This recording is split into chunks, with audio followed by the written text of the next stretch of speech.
Hi மக்களே, இன்றைக்கி என்ன நான் செஞ்சுருக்கலாம் பார்க்கலாம் வாங்க. சுட சுட சாதம். இன்றைக்கி நல்லா உங்களுக்கு சுட சாதம் ரெடி பண்ணியிருக்கிறேன். அதே மாதிரி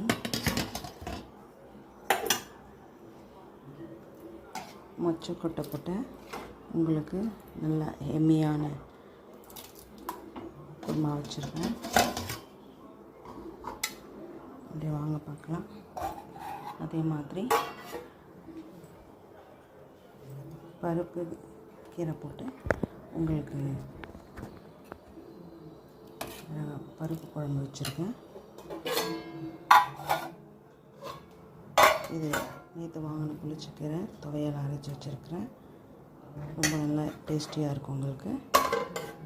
அதே மாதிரி ஜவ்வரிசி பாயாசமும் ரெடியாக இருக்குது. வாங்க வந்து டேஸ்ட் பண்ணி பாருங்கள். தேங்க்யூ.